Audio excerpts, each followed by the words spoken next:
ஓம் ஸ்ரீ வாராகி சரணம். பெண்கள் செய்ய வேண்டிய பஞ்சமி வழிபாடு. பெண் தெய்வ வழிபாடு என்பது மிகவும் சிறப்புக்குரியதாக திகழ்கிறது. ஆண் தெய்வத்தை வழிபாடு செய்வதை விட பெண் தெய்வத்தை வழிபாடு செய்வது என்பது மிகவும் எளிதான ஒன்று என்றும் விரைவிலேயே பலனும் கிடைக்கும் என்றும் கூறப்படுகிறது. இதற்கு காரணம் பெண்களுக்கு என்று இருக்கக்கூடிய இலக்கிய மனம்தான். நாம் எவ்வளவுதான் தவறு செய்தாலும் நம்முடைய தாயிடம் அம்மா என்று அழைத்ததும் அவள் நம்முடைய தவறுகள் அனைத்தையும் மறந்து நம்மை வாரி அணைத்து கொள்வாள். அதேபோல்தான் பெண் தெய்வத்தை நாம் வழிபாடு செய்யும்பொழுது நாம் செய்த தவறுகள் அனைத்தையும் பொறுத்தருளி நாம் வேண்டிய வரத்தை தருவார்கள். அப்படிப்பட்ட பெண் தெய்வத்தை பெண்கள் வழிபடும் பொழுது அதற்குரிய பலன் என்பது மிகவும் அதிகமாகவே இருக்கும். அந்த வகையில் பஞ்சமி திதி அன்று பெண்கள் செய்ய வேண்டிய வழிபாட்டு முறையை பற்றி தான் இந்த ஆன்மீகம் குறித்த பதிவில் நாம் பார்க்க போகிறோம். பஞ்சமி திதி என்றதும் நம் நினைவிற்கு வரக்கூடிய தெய்வம் வாராகி அம்மன் தான்.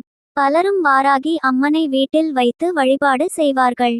இன்னும் சிலரோ அருகில் இருக்கக்கூடிய வாராகி அம்மனின் ஆலயத்திற்கு சென்று வழிபாடு செய்வார்கள். அவ்வாறு வழிபாடு செய்யும்பொழுது வாராகி அம்மனுக்கு உகந்த பொருட்களை வைத்து தீபமேற்றி வாராகி அம்மனின் மந்திரத்தை கூறி வழிபாடு செய்வார்கள். இதையும் தவிர்த்து பெண்கள் பஞ்சமி திதி அன்று செய்ய வேண்டிய வழிபாட்டை பற்றி தான் பார்க்க போகிறோம். பெண்கள் வாராகி அம்மனையோ அல்லது மற்ற அம்மனையோ வழிபாடு செய்வது என்பது சிறப்பு. அதுவும் பஞ்சமி திதியில் வழிபாடு செய்வது என்பது மிகவும் சிறப்பு. இந்த மாதம் பஞ்சமி என்பது ஞாயிற்றுக்கிழமை வருகிறது. அதனால் ஞாயிற்றுக்கிழமையில் வரக்கூடிய ராகு காலத்தில் பெண்கள் வழிபாடு செய்வதன் மூலம் அவர்களுக்கு இருக்கக்கூடிய அனைத்து விதமான கஷ்டங்கள், குறிப்பாக மனக்கவலைகள் நீங்கும் என்று கூறப்படுகிறது. இந்த வழிபாட்டை வாராகி அம்மனுக்கு தான் செய்ய வேண்டும் என்று இல்லை. அருகில் இருக்கக்கூடிய எந்த பெண் தெய்வ ஆலயமாக இருந்தாலும் அந்த ஆலயத்திற்கு ராகு காலத்தில் செல்ல வேண்டும். அங்கு 5 அகல் விளக்குகளை வைத்து இலுப்பை எண்ணெய் ஊற்றி பஞ்சு திரி போட்டு தீபம் ஏற்ற வேண்டும். இப்படி தீபம் ஏற்றி முடித்த பிறகு அந்த அம்மனிடம் உங்களுக்கு இருக்கக்கூடிய மனக்கவலைகள் என்னவோ அதை அனைத்தையும் மனதார கூற வேண்டும்.